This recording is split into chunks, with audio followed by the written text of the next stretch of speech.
Have you ever said yes before your body said yes? I don't remember the exact day. I just remember who I was with. When I think about my childhood, I don't see big moments. I see small mistakes. This was one of them. There was a wall behind the empty lot. It wasn't special. It wasn't famous. It wasn't even interesting until he looked at it. He was 1 year older than me. At that age, 1 year meant he knew the world one level deeper. At least that's what I believed. When he spoke, it didn't sound like an idea. It sounded like a fact. He stood under the wall and looked up. It's not that high, he said. I looked up too. It looked high, not sky high, not impossible, just high enough that my stomach noticed before my brain did. Someone asked, "Does it hurt if you jump?" He shrugged. Not really. He didn't explain how he knew. No one asked. That was how things worked when we were kids.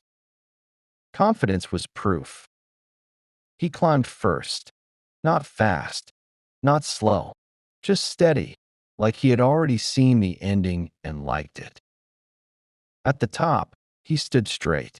No hesitation, no checking the ground, no looking back. He jumped. Thud. He bent his knees, straightened up, stepped aside like he had just stepped off a curb. That's it. Someone asked. That's it, he said. Then came silence. Not the thoughtful kind. Not the careful kind. The other kind. The kind where a decision moves through the group, without anyone saying a word. Another boy climbed. Then another. Same sound. Same landing. Same casual face pretending gravity was no big deal. Suddenly, without anyone saying it, I was the only one still on the ground. No one pointed. No one laughed. No one called me scared. That made it worse. He looked at me, not smiling, not serious, just watching. That look tightened something in my chest, like my ribs pulled in one more notch. I walked to the wall. Up close, it was taller. The top edge was above my reach. The surface was rough and warm from the sun. I pressed my palms against it. Tiny grains of sand pressed back into my skin. Behind me, no one spoke. Silence again. Loud silence. I started climbing. Halfway up, my arms stopped. Not because I chose to stop. They just stopped. That's when a new thought came, slow and heavy. I have never done this before. Not from this height. Not from anything close to this height. Not once. My hands gripped the edge tighter. I could still climb down. That choice existed. Clear, logical, safe. But climbing down would take time. Time would bring attention.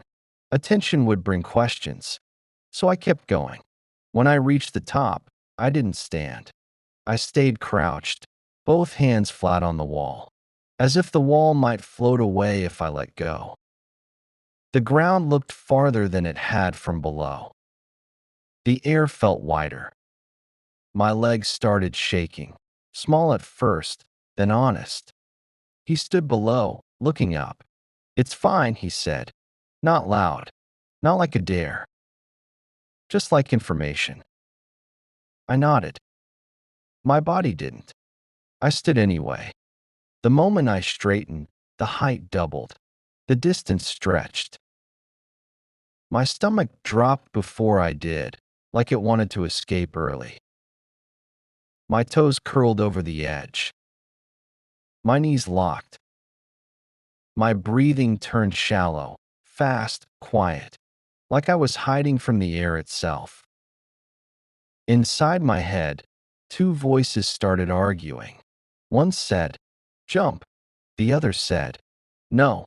The first said, "Everyone already did." The second said, "You don't have to." The first said, "He's watching." That one won. I bent my knees. and jumped. He was still looking up when I stepped off the wall, and for a brief instant I honestly believed it might not be that bad. That belief lasted only until my feet struck the ground. The impact moved straight through me in one solid line, from the soles of my shoes to my knees, up my back and into my chest. My body folded in a direction it was not meant to fold, and every bit of air inside me rushed out at once, as if something invisible had slammed a door from the inside. I didn't shout. I didn't gasp. I simply stopped making sound because there was no air left to shape it. For a moment, I couldn't move at all. It wasn't sharp pain, not the dramatic kind.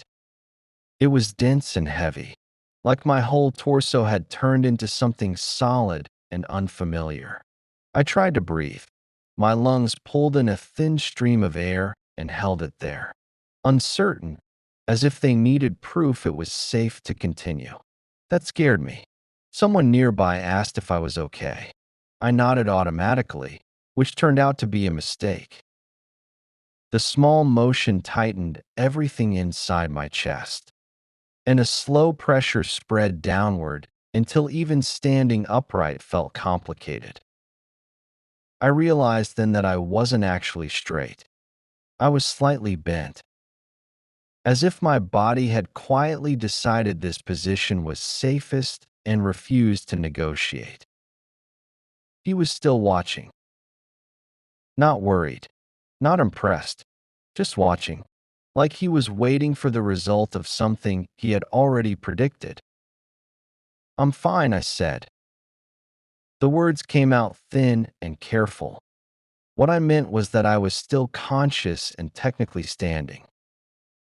What I did not say was that breathing felt like lifting something heavy, and that my back had begun sending slow signals of protest in every direction. No one argued with me. That was one of the small kindnesses of childhood. If you said you were fine, people usually agreed to believe you. The group accepted my answer, shifted their attention, and within seconds the jump was no longer the most interesting thing happening. I stayed where I was, letting time pass in small pieces. He was still nearby. I could feel it without looking. Each breath came a little deeper than the last, and each second loosened something tight along my ribs. I focused carefully on the act of inhaling, as if it were a skill I had only just learned and might lose again if I stopped paying attention. It took about 3 minutes before I could stand completely straight. When I finally walked toward him, I tried to match his posture, his calmness, the casual way he held his shoulders. From the outside, I probably looked normal again. From the inside, I still felt rearranged, like a room where the furniture had been moved slightly out of place. He didn't comment on my landing. He didn't need to. The experiment was finished.